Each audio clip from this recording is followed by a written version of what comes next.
Nesse vídeo eu vou comentar com vocês se realmente é possível uma aposentadoria aos 30, antecipada pelo movimento FIRE e se realmente isso é possível, principalmente considerando a realidade do brasileiro médio. Primeiro ponto, o que seria o movimento FIRE? Ele foi desenvolvido em 1992 e publicado neste livro Your Money All Your Life. De todo esse patrimônio acumulado, faça com que você possa parar de trabalhar numa idade bem menos avançada do que seria se você dependesse de uma previdência social. De início você já percebe que esse é um movimento de postura libertária. Por quê? Porque te liberta da necessidade da dependência da grande pirâmide financeira estatal chamada previdência social. Esse é um primeiro ponto positivo. Só que como eu falei para vocês, é um movimento radical, pelo qual você precisa guardar entre 30% e 70% da sua renda. Mas será que isso é possível para o brasileiro? Veja só, o movimento FIRE, na verdade, é uma sigla que significa Financial Independence Retirement Earning, ou seja, independência financeira, aposentadoria antecipada ou adiantada, como você preferir. É justamente essa ideia de alcançar a aposentadoria bem mais cedo do que aos 60 ou 70 anos. E como vocês sabem, o Barsi conseguiu esse feito, não se sabe exatamente a idade na qual ele conseguiu a sua independência financeira, mas o fato é que ele conseguiu com ações. Então, de início, já te digo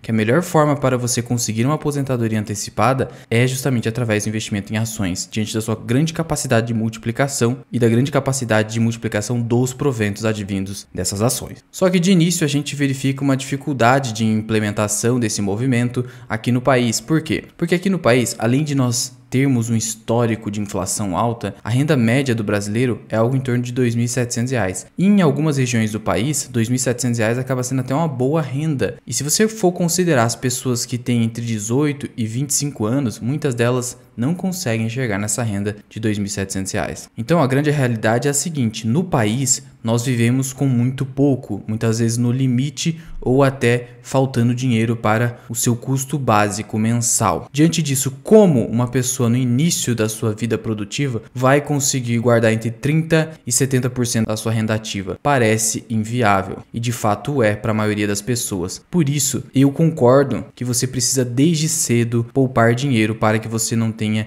que trabalhar a vida toda, como alerta o Warren Buffett. Só que, diante da realidade do brasileiro, principalmente nos primeiros anos de vida produtiva, é certo que você guardando pelo menos 10%, poxa, já vai te facilitar muito a sua vida lá no futuro e vai de qualquer forma fazer com que você antecipe sua aposentadoria, porque ganhando pouco ou muito, quando você chegar aos 30, 40 anos, você já vai ter ali pelo menos uma reserva de emergência ou uma carteira de investimentos que pelo menos te dê tranquilidade. E aí, conforme o tempo vai passando, você vai ganhando mais, vai aumentando a sua receita e aí você começa a poupar e investir mais. E aí, tá, não cheguei nos 30 aposentado, mas aí você vai chegar aos 40, porque dos 30 até os 40 você já tá com uma renda interessante, de tal modo que nesses 10 anos aí, entre 30 e 40, você vai conseguir a sua tão sonhada aposentadoria antecipada ou independência financeira. Eu até prefiro chamar de independência financeira. Por quê? Porque, diante de uma reflexão existencial, a grande maioria das pessoas não vai conseguir simplesmente parar de trabalhar, ainda que esteja ali com 60 ou 70 anos. O ser humano é movido por sonhos e objetivos. Toda vez que você retira um sonho ou objetivo, o homem simplesmente deixa de ter um sentido na sua vida e muitas vezes ele pode até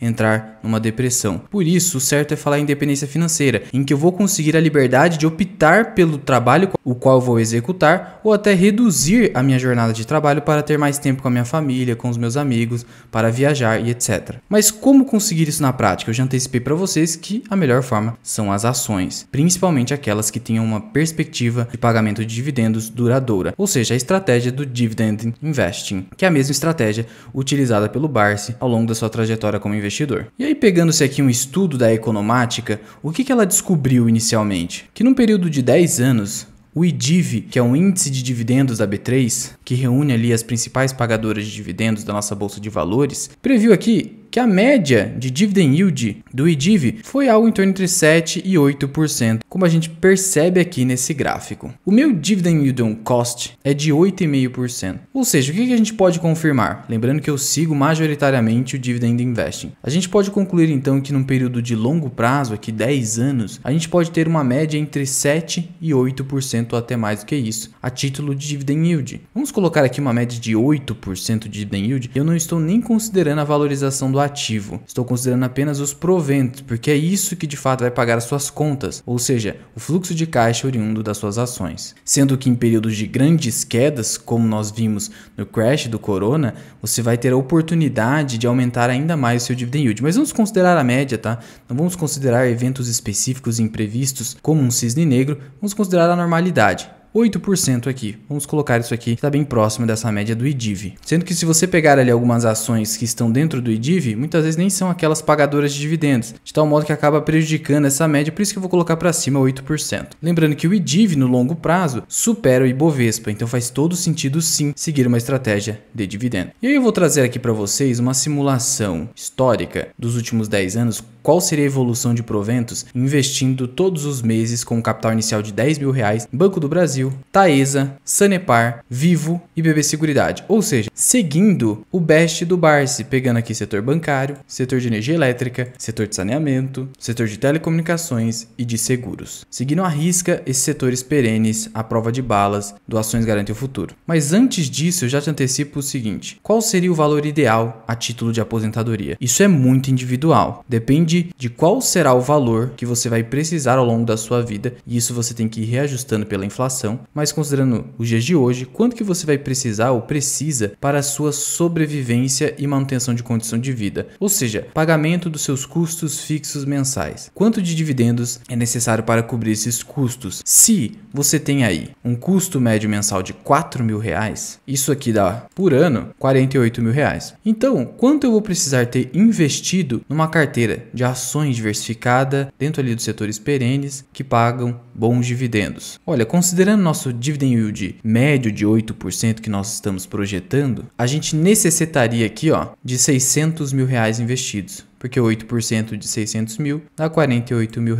E aí olha só quanto seria R$1 milhão investidos em boas pagadoras de dividendos ao longo do tempo. R$80 mil, o que dá ali um rendimento médio mensal de R$6.666. Lembrando que as empresas não pagam mensalmente, elas pagam trimestralmente, semestralmente ou anualmente. Para você montar uma carteira de dividendos com ações para receber mensalmente esses proventos, é possível fazer isso com uma estratégia, e eu fiz um vídeo dedicado a isso que eu vou deixar aqui no card. Só que tem um detalhe também, e isso é pregado pelo movimento FIRE. Que detalhe é esse? Quando eu for utilizar esses proventos para a minha manutenção de vida, para os meus custos mensais, eu não vou pegar todo esse dinheiro aqui e simplesmente torrar. Por quê? Porque pode acontecer de eventualmente a inflação subir acima da valorização dos meus ativos, principalmente em países emergentes, como é o caso do Brasil. Para evitar esse problema e para evitar destruição patrimonial, eu devo limitar a quantia que eu vou utilizar disso aqui. Então, se eu preciso para viver R$5 mil e eu conseguir 6.666, eu vou pegar 1.666 e reaplicar nas minhas ações, potencializando ainda mais no longo prazo os juros compostos. Então, do total de renda que você vai começar a usufruir, você usa no máximo entre 60% a 70% para a sua própria segurança. Muito bem, vamos então às simulações históricas aqui com a nossa carteira simulada. Começando aqui com o Banco do Brasil. Como eu falei para vocês, R$10 mil de aporte inicial, R$1.000 por mês. R$1.000 por mês já é um aporte muito grande para a maioria dos brasileiros. E se você me perguntar se eu consigo efetivamente seguir um movimento FIRE no sentido de guardar entre 30% e 70% da minha renda, eu até conseguiria, mas eu não o faço. Na verdade, em questão de poupar, eu faço sim, entre 30% a 50%. Mas de investir, eu invisto entre 25% a 30%, considerando os dividendos ainda que eu reaplico nas minhas ações. Por quê? Porque existe um outro detalhe filosófico ou existencial. É o seguinte: será que vale a pena eu usar de toda a minha juventude para viver com quase nada, porque é isso que prega o movimento FIRE, a fim de conseguir poupar muito dinheiro para a minha velhice, e quando eu chegar na velhice, eu terei ali os problemas naturais de uma velhice, por exemplo, uma artrite, e aí eu não vou conseguir usufruir muito bem desse dinheiro. Então eu preciso ter equilíbrio. Então eu diria que você, se consegue guardar 30%, já seria ótimo, principalmente se você for uma pessoa jovem. Agora, é claro, se você for uma pessoa de idade mais avançada, que inclusive já superou 40, 50 ou 60 anos, aí, para que você possa de fato se aposentar, conseguir a independência financeira, aí você vai ter que sacrificar muito da sua renda, porque você já não tem mais todo esse tempo para aguardar a chamada mágica dos juros compostos. Você vai ter que aportar de fato 70% da sua renda, ou no mínimo 50%. metade ali destinada para investimento. Muito bem, então, começando aqui com o Banco do Brasil, simulando os últimos 10 anos, de setembro de 2012 a outubro de 2022, algo que eu farei com todos os ativos aqui da nossa carteira simulada, aportando-se R$1.000 por mês e 10 mil de capital inicial, o que nós teríamos? Um patrimônio acumulado de 290 mil, mas esse aqui não é o principal ponto do nosso vídeo. Qual foi a evolução da nossa renda passiva só com o Banco do Brasil? E aí veja só, a renda passiva inicialmente é bem pequena, até porque meus aportes ainda são bastante pequenos. Só que essa evolução é em linha progressiva, apesar de ter alguns altos e baixos aqui no meio do caminho. Mas veja só, entre 2021 e 2022, olha a explosão de renda passiva. Em 2021, eu teria um provento anual de R$10.700, isso em apenas 10 anos, sendo que esse provento foi para quase R$30 mil. Imagina só, um patrimônio acumulado de 290 mil com um provento de quase R$30 mil. Isso é um dividend yield on cost de quase 10%. Sem falar que muita gente no Brasil já conseguiria viver com isso aqui, algo em torno de R$3 mil por mês. Agora com Taesa, e aqui eu vou utilizar para nossa simulação TAEE11, que são as mais líquidas. E aí mesma situação, R$10 mil, R$1.000 por mês dos últimos 10 anos. E aí nós teríamos acumulado R$427 mil. Taesa realmente, historicamente, foi uma grande explosão de patrimônio, de valorização mais dividendos. E olha aqui a evolução da renda passiva. Em Taesa é mais forte ainda essa evolução aqui. E o que a gente vê? Os anos de 2021 e 2022 foram excelentes. Você conseguiu ali renda passiva nesses anos da ordem de R$36, R$37 mil. Aqui cravou R$3 mil por mês. Em 10 anos você já conseguiu R$3 mil por mês. Como eu disse, muita gente no Brasil, e essa é inclusive a renda média do brasileiro, já conseguiria viver com isso. Só que como eu falei para vocês, você não pode utilizar toda a renda obtida dos dividendos. Você precisa aportar uma parte disso aí para não perder da inflação no longo prazo. Agora aqui Sanepar, também peguei as units, que são as mais líquidas, SAPR11, mesma situação. Aqui Sanepar a performance não foi boa, de qualquer forma você ainda teve renda passiva aqui evoluindo ao longo do tempo, chegando aqui a R$2.700. O caso de Sanepar teria prejudicado ali a sua média de dividend yield. De qualquer forma, o que eu quero mostrar para vocês é que a sua renda passiva vai evoluindo ao longo do tempo e essa evolução é substancial. Veja só, sobe mais de 10% ao ano, significando que a renda passiva, a sua evolução, pode ser e acaba sendo na prática superior à evolução do seu salário. Aqui agora com Vivo, mesma situação, patrimônio acumulado de R$183 mil e evolução da renda passiva, mesmo com a Vivo, que é uma empresa que é de crescimento lento. Você teria uma renda passiva hoje de R$13 mil,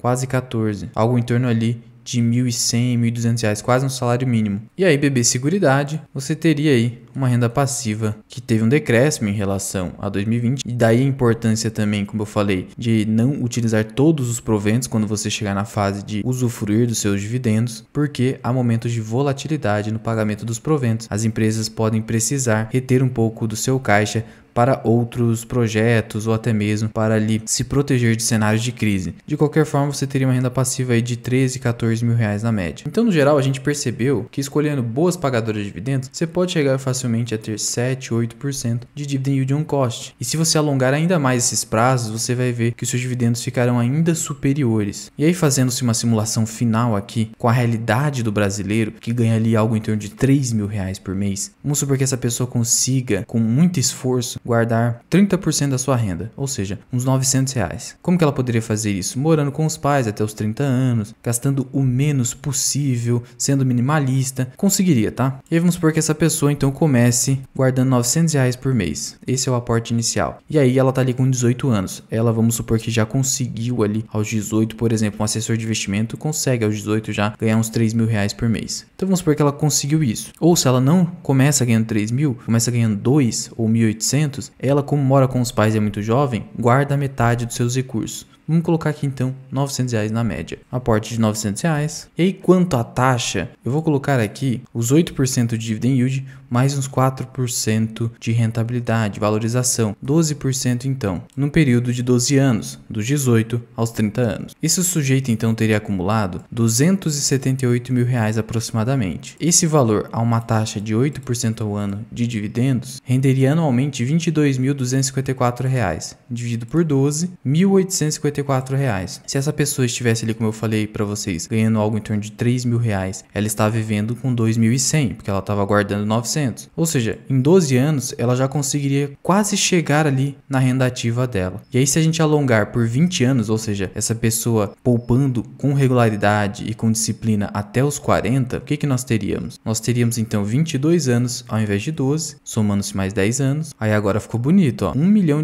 aproximadamente ela teria acumulado. E como eu já falei pra vocês, R$1 milhão ia te render na média R$6.666. Essa pessoa já teria superado o dobro da sua renda ativa. Alô, mas espera aí. Essa pessoa obviamente conseguiu ganhar mais esse meio tempo. Tudo bem, mas a gente sabe que os salários não se reajustam tanto assim, a não ser que você agregue ainda mais valor à sua mão de obra. Mas dificilmente você já estaria ganhando, se você não tivesse dado um grande salto na sua vida, algo em torno de R$6, R$7.000. Pode ser, e é o que a gente espera que aconteça. De qualquer forma, estamos falando de renda passiva, renda sem trabalho. A renda ativa, a partir do momento que você ficar inválido, ficar doente, você simplesmente vai a zero. Renda passiva não, continua o dinheiro trabalhando para você. E eu particularmente, como já falei para vocês, consigo seguir minimamente o movimento FIRE. Eu invisto algo em torno de 30% dos meus recursos. Até porque eu não quero viver uma vida ultra restritiva, apesar de eu me considerar ali minimalista, tá? O importante é você guardar o máximo possível e, de preferência, ir progredindo aos poucos o quanto você consegue investir, para chegar logo a sua independência financeira através das ações e os dividendos e se livrar dessa pirâmide financeira previdência social que segue aí ano após ano tendo rombos bilionários, é completamente não sustentável e a tendência é piorar porque a tendência é que a expectativa das pessoas continue aumentando. Sendo que, ao montar sua aposentadoria, você escolhe o valor que você vai receber de acordo com o que você consegue investir ou poupar, enquanto que no caso da previdência social, ela que determina um teto máximo que hoje é algo em torno de R$7.000. Sem falar que se o governo começar a ligar a máquina de impressora dele, a aposentadoria que você vai receber do governo é simplesmente ridícula, se já não o é. Então, eu aconselharia em alguma medida seguir esse movimento libertário para o seu próprio bem. E já conta aqui pra mim da Mirai, quanto você recebe mais ou menos anualmente hoje a título de renda passiva. Muito obrigado por ter ficado comigo até aqui. Eu sou o Luan, esse aqui é o canal Mirai Investing. Até o próximo vídeo. Fui!